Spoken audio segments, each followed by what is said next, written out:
Assalamualaikum. This is Saima Asif from Arfa Kareem Tower Next Skill Podcast Studio. आगे बढ़ो पाकिस्तान की एक नई एपिसोड के साथ आप सबको वेलकम है। आज मैं आपको जिस यंगस्टर के साथ मिलवाने जा रही हूँ, बहुत लाइक है, बहुत इंटेलिजेंट है। बाकी इंट्रो उनसे उनकी ज़ुबानी पूछेंगे। अस्सलाम वालेकुम उसामा। वालेकुम अस्सलाम, कैसी हैं आप?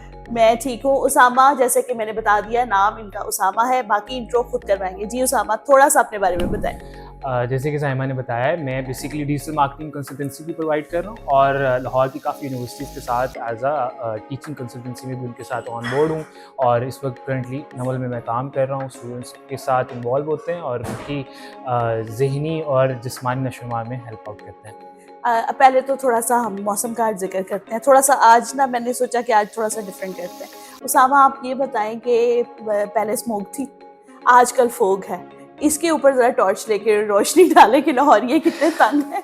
इसके ऊपर यही टोर्च है कि हालात बहुत बुरे हैं, सर्दियाँ कम लग रही हैं, लग रहा है कि किसी जंग पे हम जो है वो शामिल हैं। और ये पहली दफ़ा इस तरह हुआ है कि हम लोग सर्दी से तंग आ गए। ऐसे ही है। और हम लाहौरी जो होते हैं वो एक्सपेक्ट करते हैं कि सर्दियाँ जो हैं वो ज़्यादा देर ठहरें, क्योंकि हमने उसके बाद जो है सनबर्न होना ही होता है पूरे सीजन में।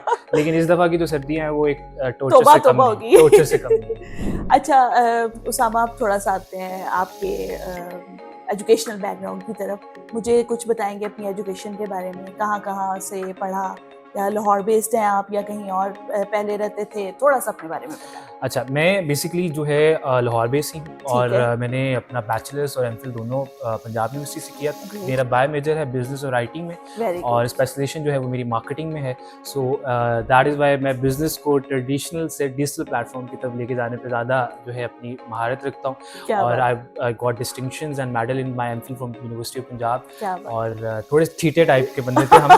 सो अच्छा टाइम गुजर गया, पढ़ाकू टाइप बच्चे थे। और अब एक्सपेक्ट भी बच्चों से करते पढ़ाकू हो, लेकिन फिर याद आता है कि ऐसा हर कोई सेम नहीं होता। अब मुझे ये बताएं, कितना ज़रूरी है बच्चों के लिए पढ़ाकू होना, specially when we are talking about children of 2024। ठीक है, तो हम जैसे अभी थोड़ी देर पहले भी बात कर रहे थे, जेन जी की बात कर रहे थे, जनरेशन अल्ट्रा की बात कर रहे हैं। तो आपको लगता है कि आजकल के दौर के बच्चों में ये चीज़ होनी चाहिए, पढ़ाकू होना चाहिए बच्चों को? अच्छा, अब मेरा ये मानना है कि जनरेशन जी जो है उसे कंसिस्टेंट होना चाहिए। ठीक है, पढ़ाकू जो है ना वो अब ज़्यादा एलिमेंट नहीं रहता, क्योंकि कंसिस्टेंट होना बहुत ज़रूरी है। ये मैंने देखा है कि इवन स्टूडेंट या जनरेशन जी वाले लोग जो है ना, ये पहले दिन तैयार होते हैं, हम आग लगा दें, ठीक, और वो आग हमने लगानी है, चाहे वो सेमेस्टर में लगानी है या कोई भी काम स्टार्ट करेंगे आग लगा देंगे। कोर्सेज करने हैं, सर्टिफिकेशन करनी है, यूट्यूब का कोई हमने सर्टिफिकेट करना है, ये कोई स्किल सीखना है, करेंगे एक दिन और उसके बाद ख़त्म। तो वो जो आग है ना, उसके अंदर कंसिस्टेंट और पैशन होना बहुत ज़्यादा ज़रूरी है। और पढ़ाकू से ज़्यादा स्मार्ट वर्क जो बहुत इंपॉर्टेंट है, क्योंकि आजकल अगर आप स्मार्ट वर्क नहीं कर रहे और अगर आपको ये नहीं पता है कि किस तरह कंसिस्टेंट रह के आप उन चीज़ों को बेटर वे में कर सकते हैं, बेटर रिजल्ट्स आ सकते हैं, तो वो फिर आप कुछ नहीं कर सकते। और दूसरी तरफ एक ही है कि आप लगे हुए पढ़ाकू है और सिर्फ थीटे हैं और किताबी। अब वो हमारे ज़माने में था बुकवर्म, तो फिर कोई कामयाबी कुछ भी नहीं, बिल्कुल। अच्छा, वो कुछ ये भी था कि हमने बचपन से सुना था jack of all master of none.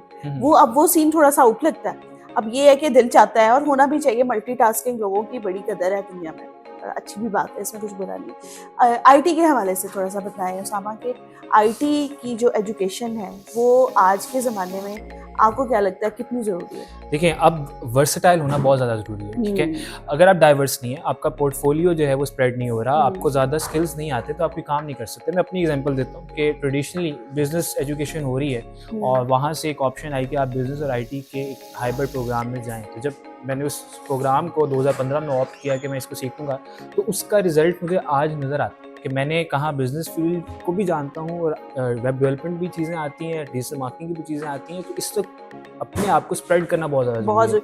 और ये कहीं ना कहीं मेरे साथ भी हुआ है कि मैंने बिजनेस पढ़ा और मैंने मार्केटिंग पढ़ी, लेकिन वो सेल्स एंड मार्केटिंग थी, वो ट्रेडिशनल मार्केटिंग थी। मुझे ज़्यादा फायदा ही डिजिटल मार्केटिंग से। एग्जैक्टली ऐसे ही है। तो अगर अब अपने आप को वर्सेटाइल नहीं कर रहे, नए स्किल नहीं सीख रहे, साल में, ये मेरा मानना है, स्टूडेंट्स को भी कहते हैं कि अगर साल में आप 2 से 3 नए स्किल नहीं सीख रहे, आप जो है रिस्ट्रिक्ट हो जाएंगे और आपको आके कोई बंदा चेंज कर जाएगा। ये बहुत इंपॉर्टेंट है। अक्सर का जो होता है, जो पुराने लोग किसी भी ऑर्गेनाइजेशन में काम कर रहे होते हैं, उनको ना नए लोगों से थोड़ा डर लगता है, स्पेशली जनरेशन जी वालों से, कि ये हर चीज़ ये बहुत कॉमन हो रहा है और ये दिन ब दिन कॉमन हो रहा है।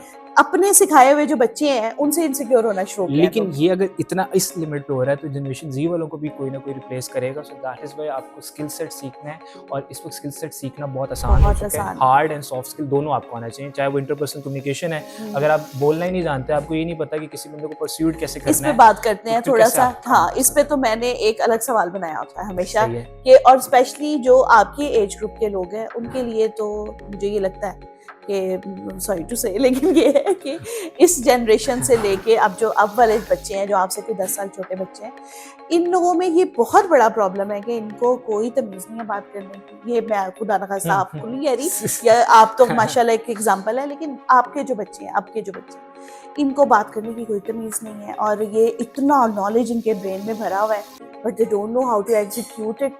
एग्जीक्यूट करना भी चले एक अलग वर्ड है, बताना ही नहीं आता, तो बात ही नहीं करनी आती।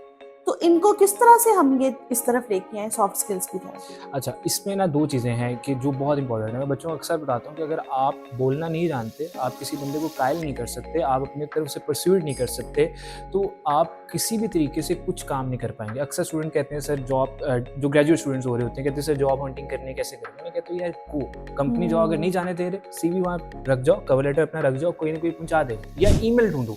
आप ईमेल कैसे ढूंढे सर? लिंक्डइन पे तो ईमेल नहीं आ रही। Go for the connection. अब आपको इंटरपर्सनल स्किल्स सीखने हैं। अब मसला ये है कि आज का जो बच्चा है वो कहता है कि मुझे बस एक चार्जर मिल जाए, सही बात एक मुझे चार्जिंग स्लॉट मिल जाए, हाँ। वाईफाई 24/7 मिल जाए, वो पूरा दिन जिंदा रहेगा, ठीक है, उसे और कोई चीज़ नहीं चाहिए, शायद पानी की भी जरूरत ना हो उसे, ठीक है, लेकिन वो कहेगा मुझे बस एक कोना घर के अंदर मिल जाए जहाँ वाईफाई चल रहा हो, जहाँ एक चार्जर चल रहा हो, मैं अपने 24 घंटे गुजार। बिल्कुल। और इसके बरक्स पहली जनरेशन क्या करती थी, वो बैठती थी, डिस्कशन करती थी, उसमें बोलना, उसमें एक दूसरे को पहचानना और ये सारा कुछ करना वो ज़्यादा आसान था, जो कि आज की जनरेशन नहीं करी। इसमें दो चीज़ें हो सकती हैं। पहली चीज़ ये है कि ट्राई टू डू प्रैक्टिस।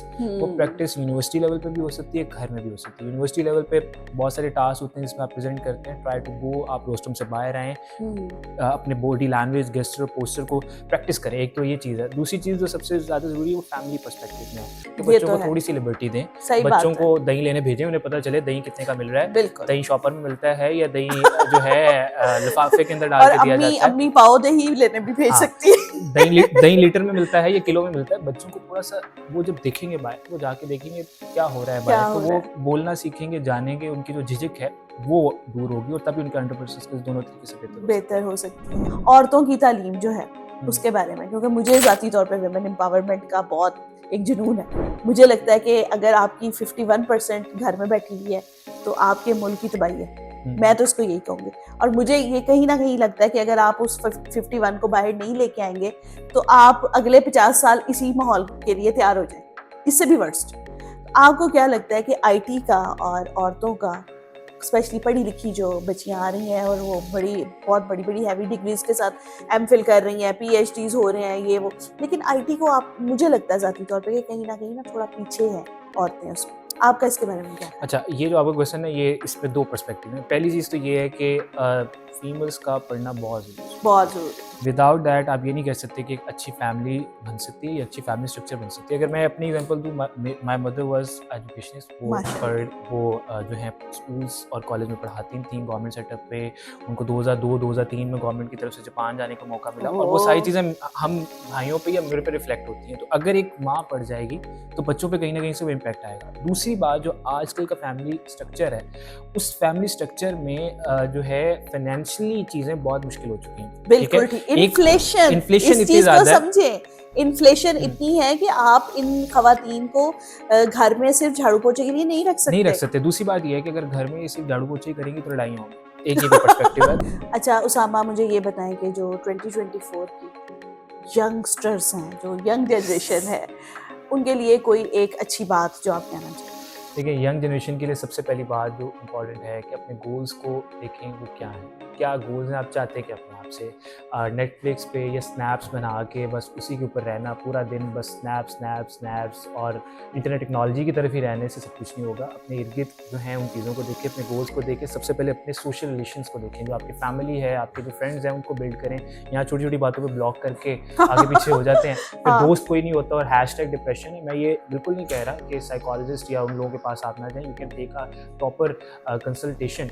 लेकिन अगर आपके अच्छे दोस्त हैं, अच्छे फ्रेंड्स हैं, अच्छा सोशल सर्कल है, तो आपको कभी डिप्रेशन नहीं होगा। तो ये जो जेन ज़ी है, जो ये डिप्रेशन के ऊपर जा रही है, हैशटैग स्नेक्स इनको आते हैं, दोस्तों का समझ नहीं है, तो बड़ा सोच समझ के रिलेशन बनाएं, बहुत सोच समझ के अपनी चीज़ों को देखें, और जब आपके गोल्स अलाइन होंगे तो आपको उसी तरह के दोस्त मिलेंगे और उसी तरह की चीज़ें आपके आगे आएंगी, अपॉर्चुनिटीज़ भी बनेंगी, और वही लोग आपको राइट साइड की चीज़ें सिखाएंगे, और वो इंजॉयमेंट भी होता रहेगा। और अगेन जो सबसे इंपॉर्टेंट है, enjoy the journey not the destination. Journey को इंजॉय करें, जर्नी जब तक आप इंजॉय नहीं करेंगे, गोल्डन वर्ड्स है, तो तब तक आप कुछ नहीं करेंगे, आप बस उड़ते रहेंगे। और जो सबसे एक और लास्ट चीज़ है कि जनरेशन की फुर्ती बहुत है हर चीज़। सही हम पहले पैदा हो जाते हैं, ठीक है, हमारे मुल्क में ये क्यों है, हमारे साथ ये क्यों है, ये क्या हो रहा है, ये क्या हो रहा है। जो ये कुड़ना है, इसको ख़त्म करके ये देखें जो आपको अल्लाह ताला ने चीज़ें दी हुई हैं वो क्या हैं, और उसमें आप क्या रिजल्ट दे सकते हैं 5 साल बाद या 10 साल बाद।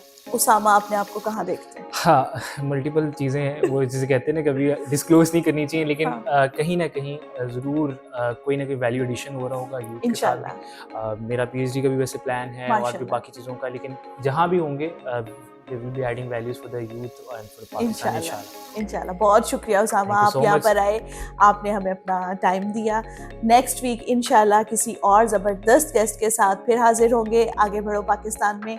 अल्लाह हाफिज़। अल्लाह हाफिज़।